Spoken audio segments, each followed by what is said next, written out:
Good afternoon, everyone. Welcome to the last webinar of this series that we have been having. So this is a collaborative effort between Clemson University and the USDA Southeast Climate Hub. And it aims to address practical strategies and resources for enhanced resilience of forage and livestock systems under extreme weather events. In this last webinar, we will have a roundtable that's going to be more of a discussion about the topics that we covered on the previous webinar sessions. And then we are also going to try to emphasize some points and also to exchange experience and really trying to remember some of the points that we have been talking about. So joining us today on this virtual roundtable, we have Dr. Patty Sharko. She's a professor and extension field veterinarian at the Clemson Livestock Poultry Health. We also have Dr. Sean Eastman. He's a director of field services at the Clemson Livestock Poultry Health. We also have Julius Jord. He's an NRCS assistant state conservationist in North Carolina. We have Lexia Padilla. She's an outreach resource assistant with the USDA Southeast Climate Hub. We have Renee Ness. She's the Climate Outreach and Education Rice Fellow with the USDA Southeast Climate Hub. And we also have 3 extension agents from the Clemson Livestock and Forage team. So with us today, we have Brian Beer. He's a senior area livestock and forage agent.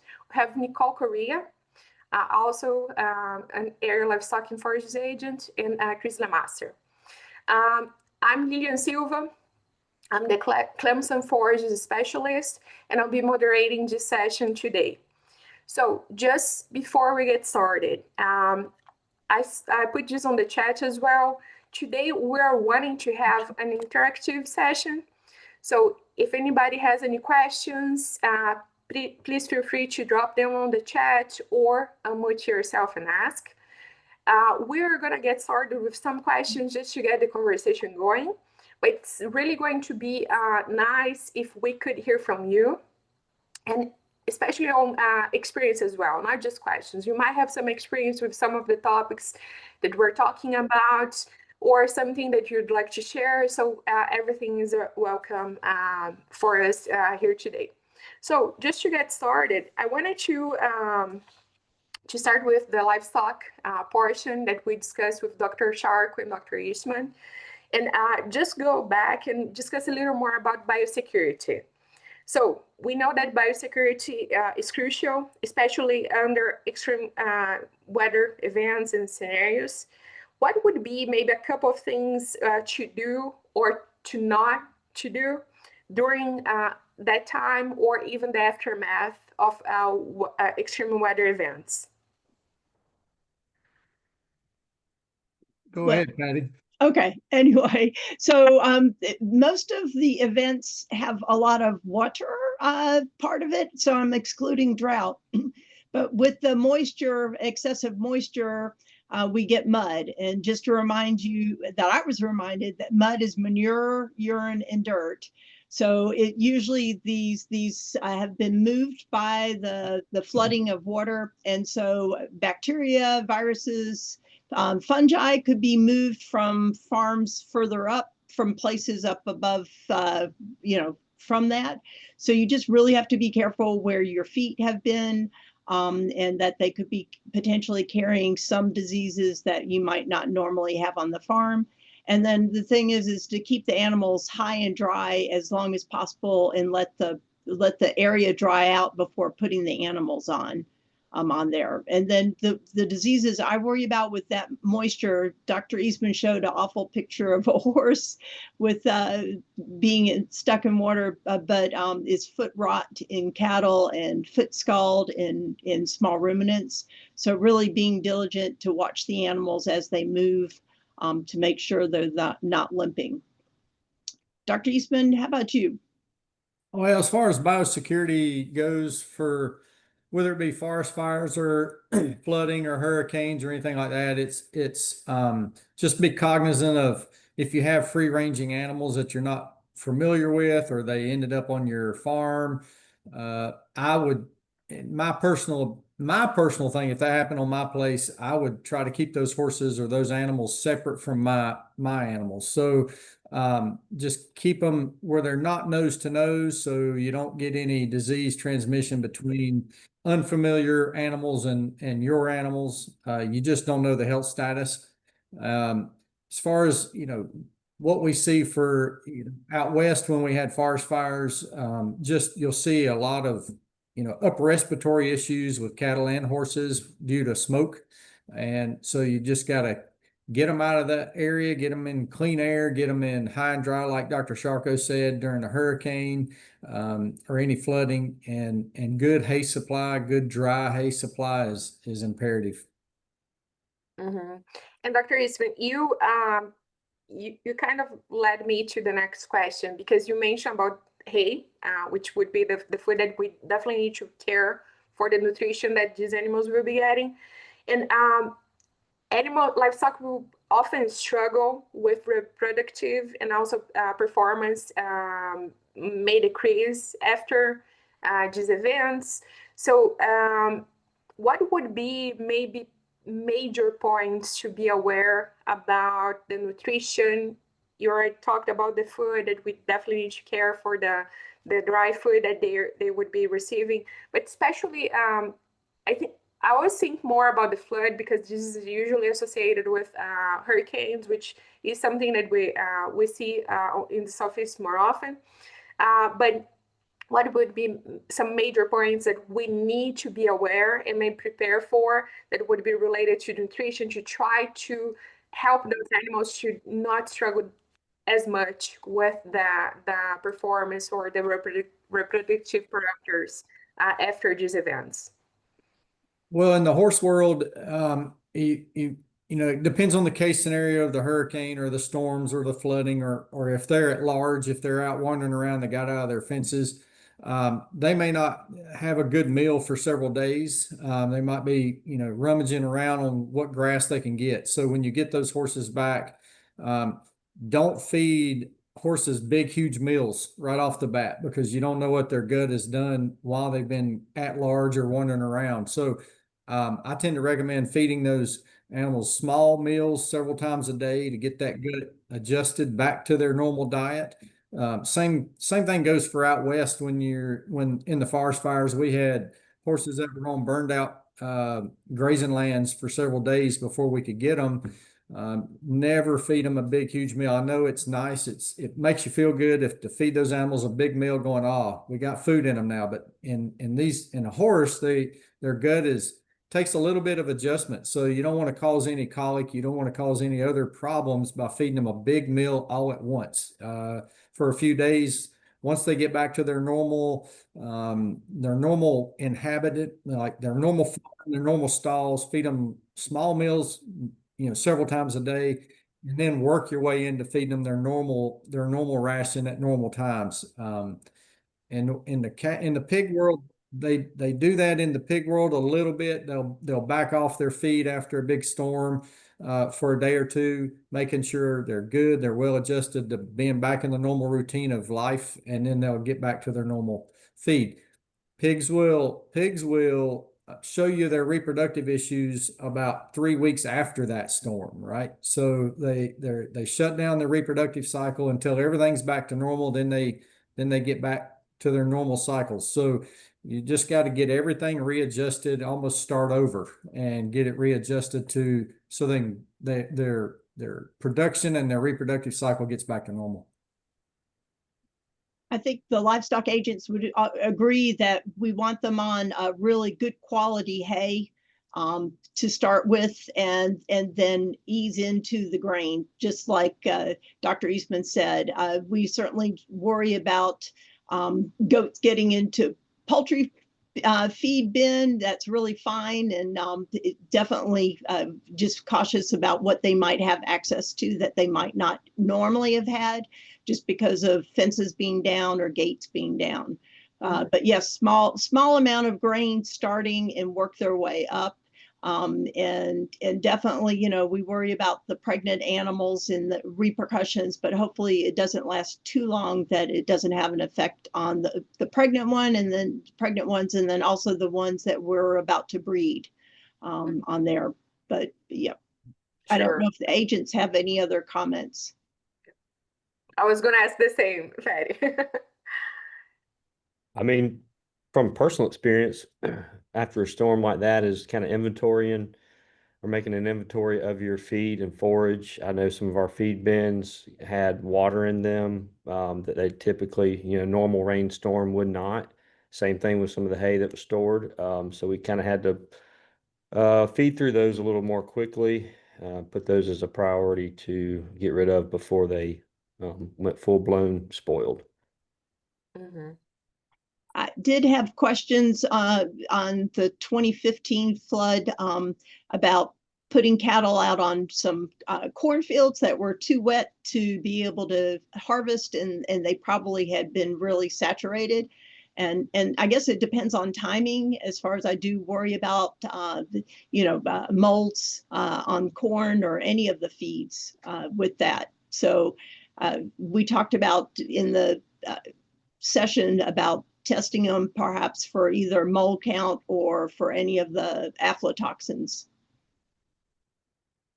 I think in the one thing, I can't remember what tropical thing that was that came through here several years ago, but it wasn't the event that gave us a great deal of problem, but it kept raining and it kept raining and it kept raining and it kept raining after the darn thing. And we never did dry out.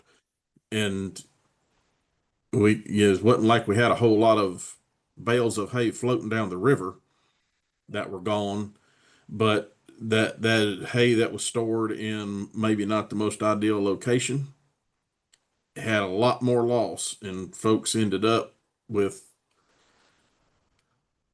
losing that hay, even though it didn't necessarily disappear on them, but the degradation of that hay due to the moisture and that bale soaking up water.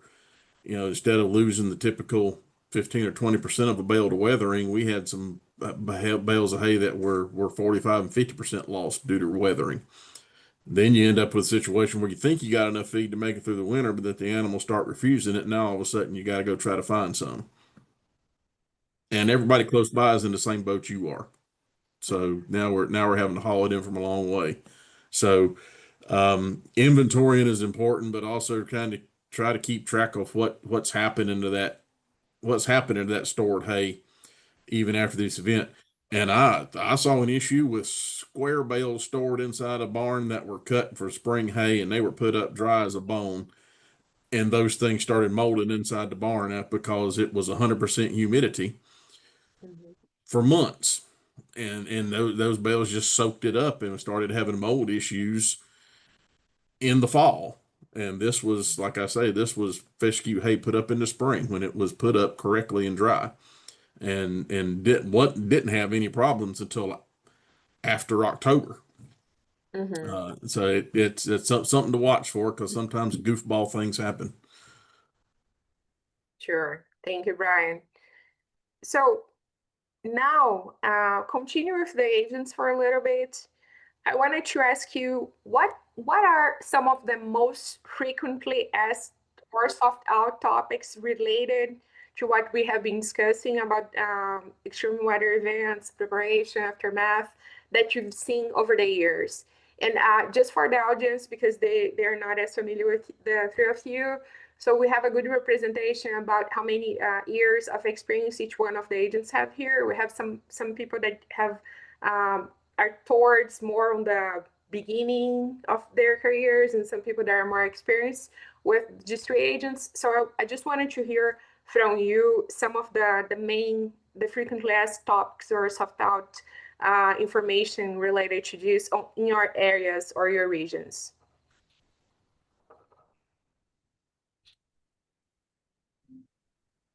I guess I'll start. I guess because I've been here the longest. I'm getting real close. I'm about 29 years in this extension gig between North Carolina and South Carolina. So One of the most common things that we get asked all the time is, am I going to have to replant this place? And I don't care what the event is, flooding, drought, armyworms, wiping them out, whatever. That's often the most common question is, am I going to have to replant? Because it's probably something they've never had to do on a massive scale, because these perennial forages that we have in this area, if we treat them right, they're around for your lifetime. And it'll be a large expense to have to replant. Fortunately, most of the time, it's just a matter of waiting, and it will recover. Now we may have to do something in the short term to fill the lack of feed gap in between the event happening and that crop recovering and actually growing. But a lot of times folks want to pull the trigger real quick on replanting just to hurry up and get something for the animals to graze. And oftentimes the right answer is just to be patient and wait. And spend a little bit in the short term replacing that forage versus spending tens of thousands of dollars trying to replant areas that might not need it if we can give it 6, 8 months or 12 months to recover. Yeah, Brian, I think that's something we see frequently. Maybe not even with these large storms, but we see a lot of river bottoms flooding a little more frequently than, just kind of anecdotally, than most folks remember. We see more frequency in those floodings. So something we've dealt with in these past couple of years is just enormous amounts of sediment in these bottom ground, in creeks and rivers, where typically is your higher valued hay crop area. In a lot of these farms. And so they really, like Brian said, want to renovate that area, because that sediment will ruin the disc cutter and any kind of hay equipment. And even if you can cut it, it's going to be full of ash and other, anti-quality type stuff in there. So, a lot of times it can be, sort of helpful in a way, in that it opens the mindset to some temporary grazing, temporary annuals for hay crops. And so some of these areas that are flooded and just not going to be suitable for hay for a couple of years, we encourage folks to graze that. So that's an opportunity to try something different there. That's also an opportunity, like I said, with a different crop. Or some of these fields have been in fescue for, somebody's grandfather planted that area. And so again, that's another opportunity to try maybe a improved variety or a different forage altogether. And, it's kind of like just an opportunity to reboot in some of those areas. Sure.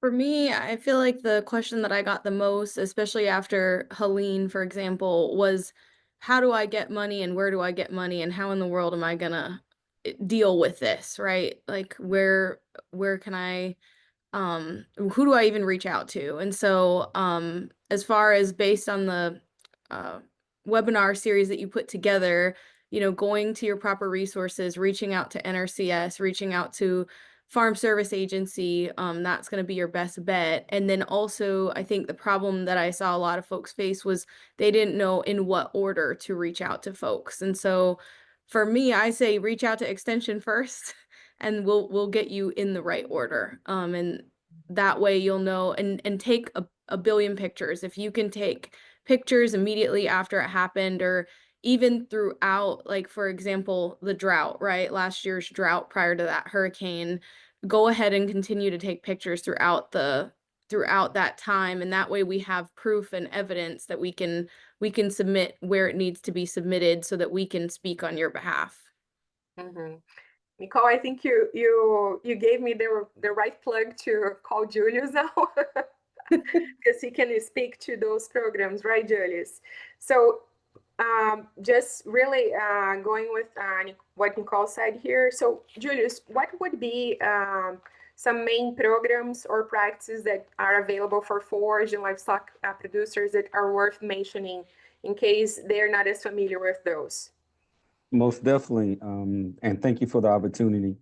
Our most popular programs that are available to support those forage producers as well as livestock producers, whether it be confined animal or grazing, would be our Environmental Quality Incentive Program, which is EQIP. That particular program pretty much provides more of the assistance that landowners are looking for, and we're able to reach more individuals that way. But also one of the additional programs that's available is the Conservation Stewardship Program, which allows those individuals to also work towards enhancing their operations to be able to provide financial assistance to them as well. I do think that the EQIP program, from listening to several of the other agents and doctors that were speaking this morning, will be able to assist you in some of those things that they were identifying, some of those health issues that can be caused on the ground when you have too much water or those animals standing in mud. EQIP provides that opportunity to be able to provide heavy use areas, to be able to provide a solid foundation for those individuals to stand on, be able to put in a stream crossing that allow them to be able to travel across, even from a water quality standpoint, fencing them out of those creeks, from actually being able to drop their feces and things of that nature, which would cause water quality issues, but also provide additional watering sources for them to make sure that we can improve that water quality resource concern. If you have confined animal operation, being able to put waste storage facilities in place to keep your manure from being stored outside, being able to dispose of your deceased animals properly, so forth and so on. The EQIP program have shown and proven to be one of the most beneficial programs to livestock producers, and we encourage all landowners to please take advantage of it. As I stated on Tuesday, these programs are here for you. If you do not apply, most states, South Carolina, North Carolina, and every other state, when we do not use our money, we have to send it back. So we encourage landowners to please take advantage of it. Mm-hmm. And some people may not still know the process, for example, for applying for those programs. So could you talk with us briefly about how this process would be? And also, is there a way that they could check the practices that are available beforehand to try to get to the NRCS office and agent to kind of like a general idea? And also, and I know it's a lot of questions in one, but what would be helpful for an NRCS agent to know about the property or and to see something to help that producer to select the proper practices or programs? Yes, ma'am. I'm gonna try to take it one question at a time, so let me know if I forget. Sure. I think the first thing is for them that may be unfamiliar with how to go about applying for those programs. First thing is pick up that phone and call or go by and stop by that local NRCS office. Inquire about what are the services that they provide and also how can they actually participate or apply for that assistance.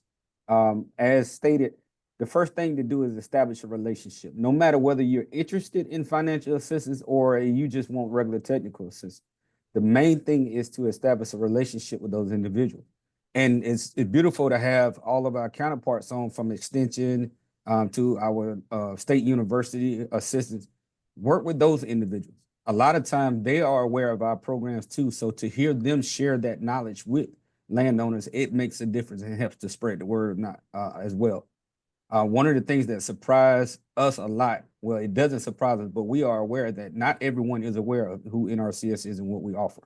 So any assistance that those other agencies can provide to make sure that they make landowners know that there are opportunities out there for them is what we want to take advantage of. Can you run your second question? I think I got your third, but I want your second. Sure, absolutely. So the question was, what would be helpful for a producer to know that they should either provide the information or maybe have some pictures, for example, or maybe have just to give an explanation of what are the resources that they have, like what should they bring to the officer or to the agent to help guide the selection of the practices or programs that would be adequate for that operation in particular. Yes, ma'am. Most definitely. Anytime you're able to actually show someone what your resource concerns or what your issues are, even in just general conversation, is always helpful. If a landowner has pictures, being able to identify and say, I'm here because I have this erosion on this portion of my farm, it's eating out, and it's starting to eat away my land. How can I stop this from happening? Or I got a big stream of water that's coming through the middle of my property. I need to be able to cut this off so that I don't continue to lose so much more to erosion. To be able to show that is great information to spark the conversation. However, with NRCS being a technical agency and a boots on the ground type agency, it is always best to have that NRCS person out on the farm. And basically that gives them the ability to lay eyes on it. Sometimes a picture does good with giving you an image, but when you're on the ground, you're able to see the full aspect of what's going on, to know where that water is coming from, to know what the slopes may be, to know what kind of ground coverage is there, what the topography may be, whether or not there are already some conservation measures that are in place. Things like that are taken into consideration when trying to make a prescription that would help to resolve the issue that has been identified. So it's always great to have photos. Now, I will double back and say, in the event of a hurricane or some natural disaster, NRCS is able to provide financial assistance, but we are after the fact type agency, where a lot of people such as FSA and some other agencies like FEMA, there are immediate and emergency response. NRCS is not. However, when you're able to identify what your current conditions were and the damage of the storm, that helps us in being able to say, you know what, this is something that we can assist with through our EQIP program. Majority of the time when there's a natural disaster, we create a special sign up to make sure we can focus on those individuals that were affected by that natural disaster to be able to offer some assistance to get them back to where they were. We currently have things going on right now with Hurricane Helene, and we'll continue to have things go on in the future. So that's one thing. So having that documentation, as Ms. Nicole identified, photos of what the preconditions were, as well as what the conditions are after that particular storm, makes a difference. But the main thing is to invite that particular NRCS person out to the farm so you guys can walk that ground and identify not only that issue that you're focused on, but also some additional issues that can address those issues, additional things that's on the farm that our assistants can actually help with as well. I think one of your other questions, Dr. Silva, was, is there somewhere where they can actually go and look at the practices that's available to them prior to them coming into the office? And the answer is yes. Our payment schedule is public knowledge, is actually available to the public at any point in time. And I will place that link in the chat. No matter what state you're in, you can go in and select that state and see what they're offering as far as the rates, as well as the practices. Even when you see the practices going into our field office technical guide, where you can see what the requirements are for those practices, is available as well. So I will post that information in the chat so everyone that's on the call will have access to it and can actually start to utilize it. Absolutely. Thank you so much, Julius. Yes, ma'am. I'm going to move to the Southeast Climate Hub representatives now. So my question to you, maybe if you can just, I know like you talked about the tools that you have available through the Climate Hub already on the previous webinar, but maybe you just give us a general overview of them. And also tell us a little more about how important it is to have a proper record keeping for the previous years, seasons, as a comparison as well for those resources that you have available. Yeah, I can go ahead and start. So if you weren't at our last session, I spoke a little bit on behalf of the Climate Hub on our hurricane preparation and recovery guides, as well as our upcoming drought guides that are hoping to be published soon. But these plans are helping you guide in terms of preparation, understanding what you need to prepare for a hurricane, if that's a year beforehand or a few days beforehand, what are important considerations to know about before you're able to prepare for the hurricane or drought, and documentation, as we've been speaking about, Nicole and Julia, as we're both mentioning. Proper record keeping documentation is incredibly important. And it's important to have this record keeping every year to be best prepared for a few reasons. It's extremely helpful for you and your records to be able to see, any deviations from previous years and understand how to adapt to those management practices.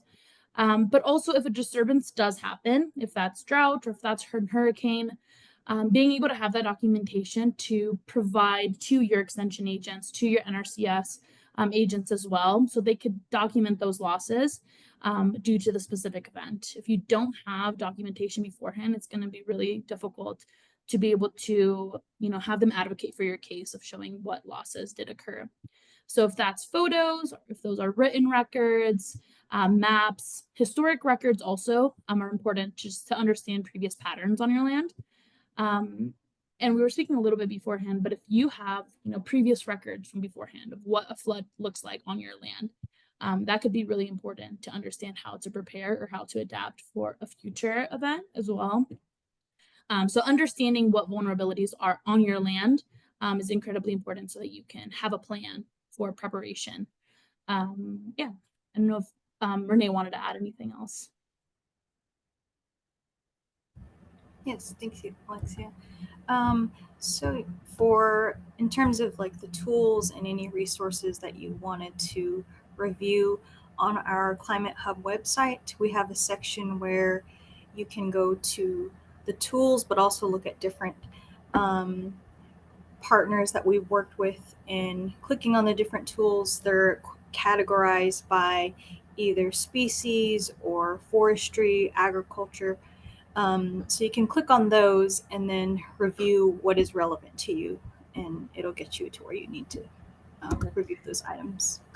And Renee, are there any trainings available for those tools? Yes, so depending on which ones that you want to access, if you go to the website either for agroclimate or the adaptation workbook, so on there you can either see the webinars.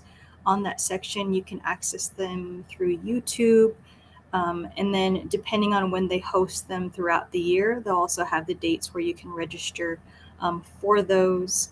And then they also have the free online guides. Some of them are self-guided, but also you can also contact the main contact person depending on what is listed in their website, and then they can go through those information with you. Mm-hmm. And I don't know if Alexia or you would like to address this question, but what would be the first steps to assess damage in the aftermath of an extreme weather event? Yeah, we spoke a little bit about this, but kind of just like initially after a large event, is first safety. We've talked about it a lot. Safety is really important, of being able to communicate with your friends, your family, your team, any workers that maybe stayed on the farm as well, making sure everyone is safe and accounted for. After that, it would be, checking in on your livestock, any animals that you have, getting an inventory of that as well. Same with your fields, assessing that damage. But we want everything to kind of settled, have a clear vision of what had occurred on the land, assessing your infrastructure, your power lines, your water management, if any contamination happened with your irrigation or entered your feed, anything like that. And then after that would be, contacting extension, contacting FSA, insurance provider if you do have insurance for your land as well. To, as Nicole said, help you with the next steps of extension would be a great resource to understand what happened on your land, and then who to contact after that for those next steps. But first is always safety, of course, of just making sure everyone is safe and everything is accounted for on your field. Sure, thank you.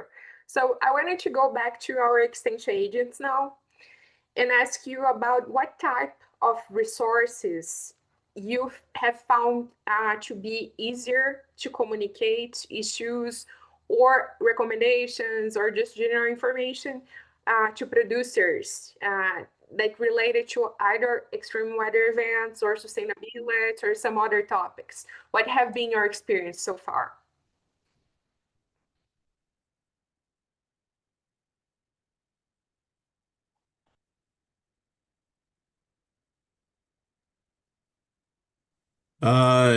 That communication is always the issue. I don't care what the topic is, or where you are. It doesn't really matter what you use and how you do it. You're going to miss somebody, and then that somebody is not going to be happy. So it's always the issue and always the thing that we say that we're going to do better, and we got more communication tools than ever before today than we have in the past, and it's still a problem. So and so I don't know. We tend to rely on the social media side of things to get our message out there as a team. That seems to be what works best for us. And it again, it never do hit 100%, no matter what you pick. I mean, all the agents have either their own area specific email address, area specific text list, or whatever that they may use to help communicate some of those things as well, especially the things that have to be timely. And we need to get out today. It's those utilizing those services or those sources, the texting and the social media is kind of what we have to rely on to get timely stuff out. And that may lack some details because of the format, but we can get the details up on somewhere else, some website or other blog or something where we can get folks can access the get down in the weeds with the details if they're wanting that. But that's kind of the things that we've relied on, at least in my area. The other folks may have a little something different to add.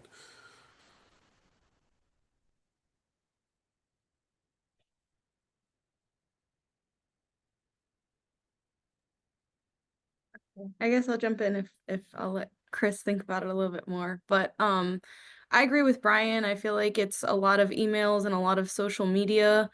I feel like aside from that, the two things that you can always kind of rely on are coconut wireless or word of mouth, right? Or also just short of driving out once it's safe. So like, for example, with those, there were a couple of tornadoes last year that went through, or no, a couple of years back that went through Allendale. And I mean, we ended up just getting in the car, myself and the agent that covers that area, and just driving around and going farm to farm.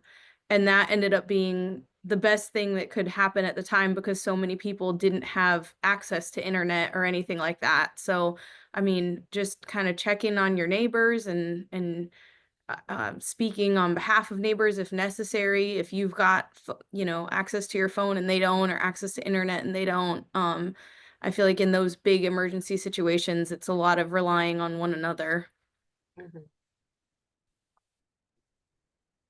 Yeah, I 100% agree with that, Nicole. Maybe not the most efficient way, but definitely the most meaningful.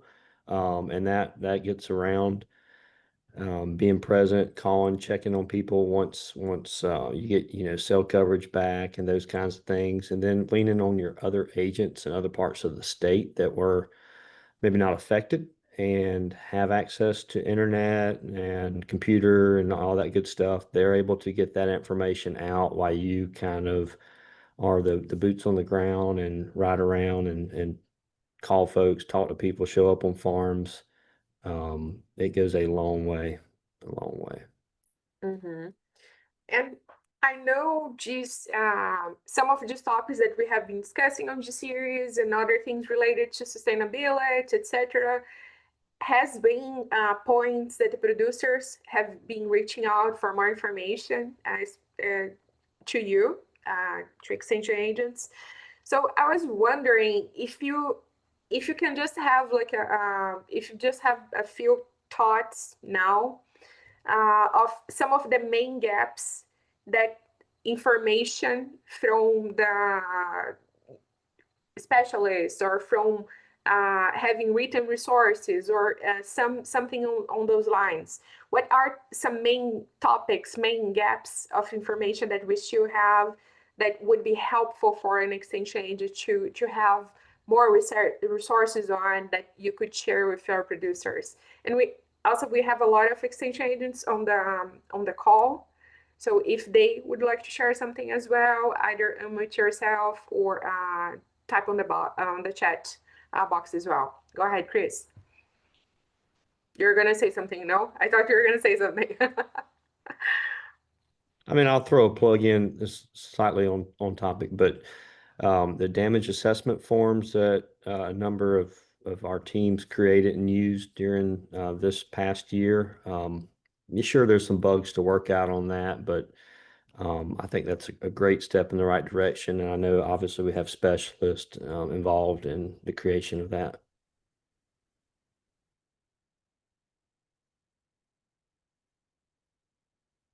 Nicole, Brian, would like to share something?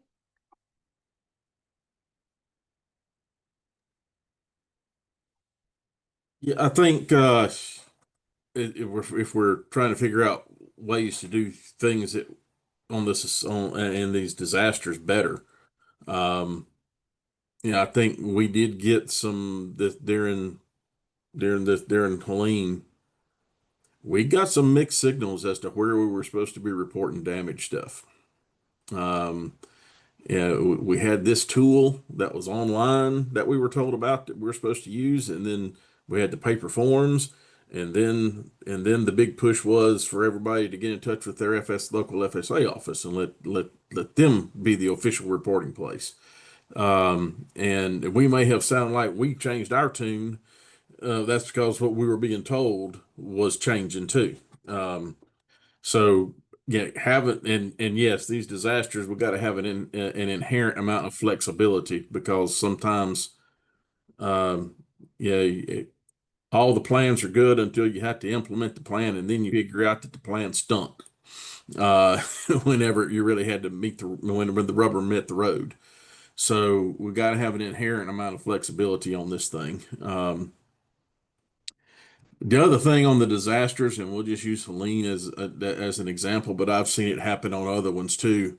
And I don't want folks to take this the wrong way, but the generosity of people that want to help can sometimes be a hindrance to what the main focus needs to be at the moment. In those first few hours and first few days, oftentimes we may not be focused on how do we get help to these people, because they've got more immediate threats to life and safety that we got to address. And when we're not able to answer folks that want to help, sending supplies or whatever into these disaster areas, our focus is, if you're in the disaster area, your focus is not on that right now. Mm-hmm. And being with my other hat that I wear in the first responder realm, that is not what we're focused on right now. And so that's when we have to count on the folks that are maybe outside of the immediately affected area. They can focus on that.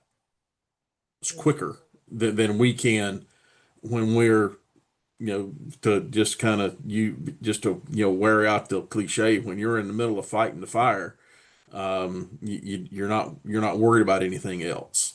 And folks that are a little bit distant from that can kind of focus on, all right, let's start thinking logistics on what they need, how we can get it to them. So I don't like saying it's if you got some folks that really want to help, that can be discouraging that does not garner the attention fast enough in their mind. But we got to think about being safe enough to get those items there, and addressing the other more immediate needs of the folks that are immediately affected by that. That's easy to talk about after the fact, and a little bit harder for folks for it to click when you're in the middle of the storm, so to speak. Mm-hmm.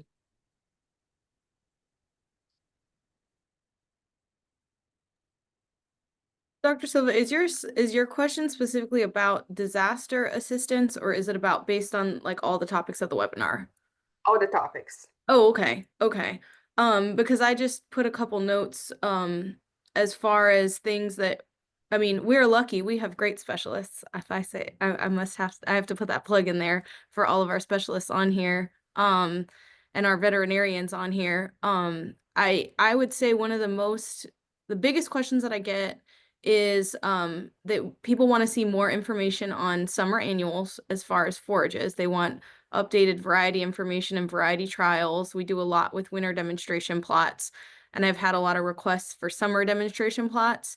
And the other thing that I'd like to get more information on and I'd like to see a little bit more about is as far as animal health goes in livestock is deworming. Deworming protocols, updated protocols, and any sort of resistance that we're seeing like in real time, I guess you could say, in between species as well, because we see a lot of resistance in small ruminants, and I just personally think we'll start seeing it in cattle if we keep going at the rate that we're going. So I'd like to see preventative measures being done. Thank you, Nicole. So I wanted to go back to you, Julius, now. I know you spoke about some of the resources that we have for the producers. I was wondering if you have anything that would be particularly guided to beginner farmers, especially for those that are wanting to build resilience on their property or already wanting to start something on the line of having more of a sustainable operation.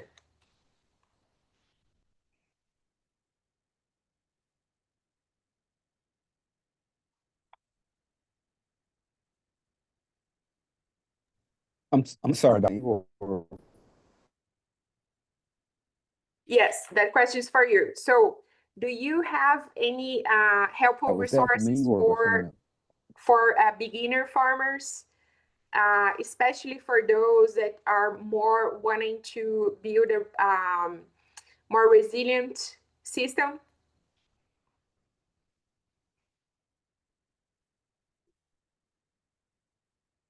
In our CS, we do offer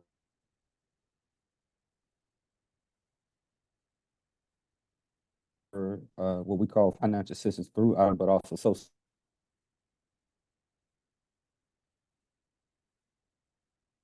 disadvantaged as well. We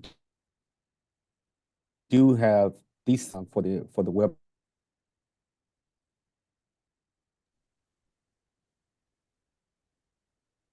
webinar are available to those. Now,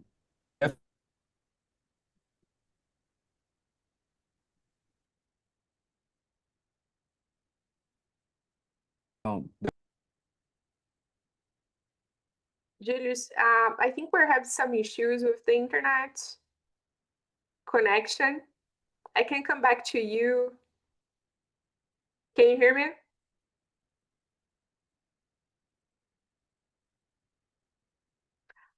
Julius, I will come back to you with this question. Oh, no, I can see you. Can you hear me well now?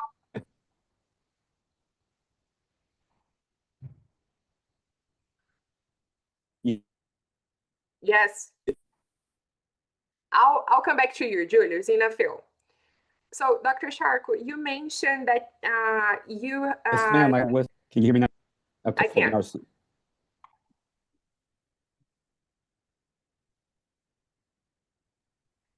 I don't know if the can anybody. Okay, I think the issue is it's unstable now. So we'll come back to Julius in a few. Dr. Sharko, we were talking about some of the resources that we have, and you mentioned that you have a presentation that you could share. Just talk a little more about those resources with us. Would you like to share that now? I can. It's a quick. Mm-hmm. Let's see if I find it on there.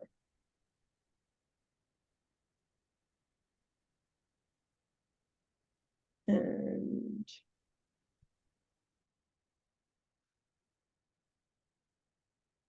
I just wanted to share that Clemson Livestock Poultry Health is always trying to, and I see Virginia has a website, but our emergency preparedness veterinarian, Dr. Catherine McDonald, continues to work on ESF 17, but we have several different guidelines available on there.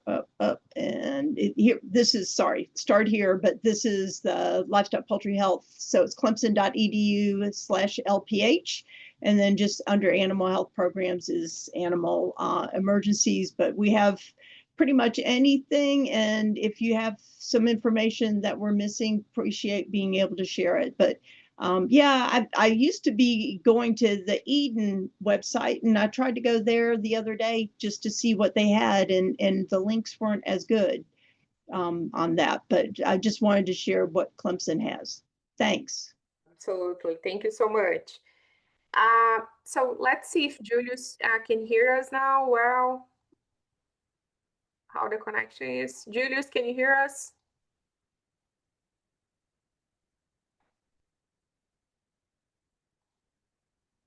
I don't think so. Let's see. Yeah.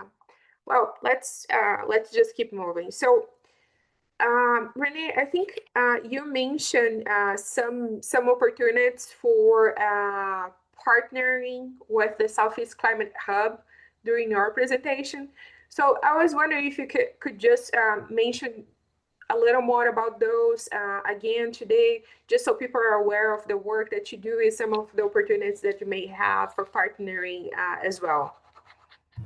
Okay, yeah, thank you so much, Dr. Silva.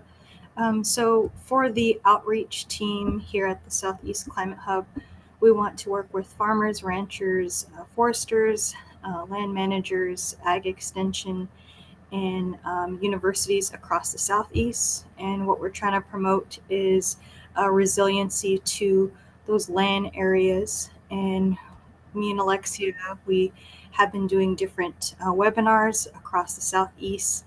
And we're just hoping to connect with people who are willing to spread knowledge across the Southeast. So we kind of, how we do our research, or not our research, but our outreach is just reaching out to people via email or over a phone call and ask what their needs and wants are, and what they're willing to share with us. And then also we talk about our tools and resources from the Southeast Climate Hub.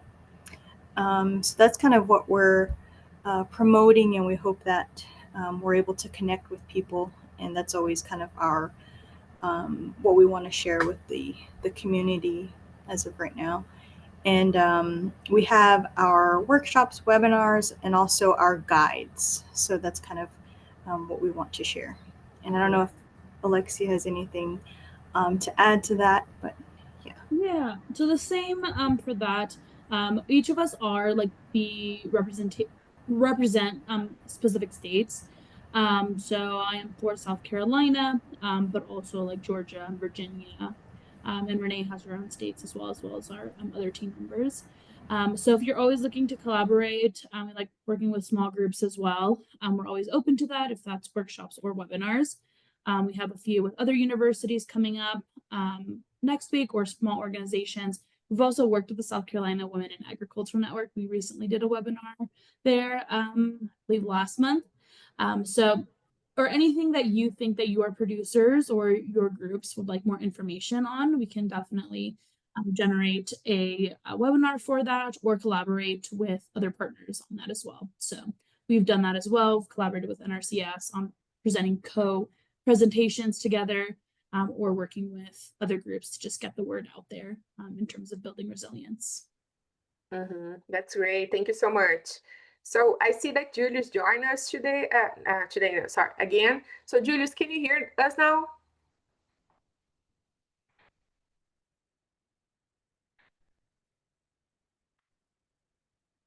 I think we're still having some issues with the connection. So Nicole and some other people, I saw they mentioned some of the resources for farmers and beginner farmers on the chat. This is really good to have, and those are resources that you can share with our producers. I see that Brian Pittman, he asked if the sources and the links that have been displayed on the chat would be available later on the link of the webinar. So I would ask our speakers if you all can share some of the information with me through email. I can make sure that I compose an email later for everybody that's registered for this series. So and add there all the links, all the resources for them to make sure that everybody gets those informations as well. We're approaching to the final minutes of our session today. I want to open the floor for any thoughts, any experiences, any questions that anybody has, our speakers, our attendees, anybody who would like to share anything with the group now.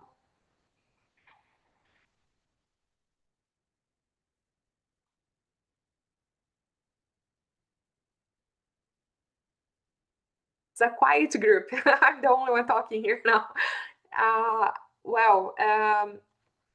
I feel that we could keep going for more than 1 hour on this conversation, because it has been really great for us to talk about all these topics, and especially to try to re-emphasize some of them and even clarify and share some experience as well. I really want to thank you, all the members of this roundtable. It has been really good to have this space throughout these 4 sessions, 4 webinars, for us to be able to address the topics and then also have this conversation today. I really appreciate all the effort that everybody put in planning this. Again, like I said in the beginning, this is a partnership with the USDA Southeast Climate Hub. So it has been really great to work with them for planning and getting this to work out, and also to have our speakers that agreed to be part of these efforts, and also today as well on this roundtable. So I really wanted to thank you, everybody. Again, I hope that you have enjoyed joining us for these first webinars. All the links will be available later for you to re-watch or watch anything that you have missed. And thank you again. I hope everybody has a great day. And we were glad to have you here with us. Thank you. Thank you for organizing this, Dr. Silva. Thank you. And the USDA Southeast Climate Hub as well. Thank you, Dr. Silva. Thank you so much. Thank you.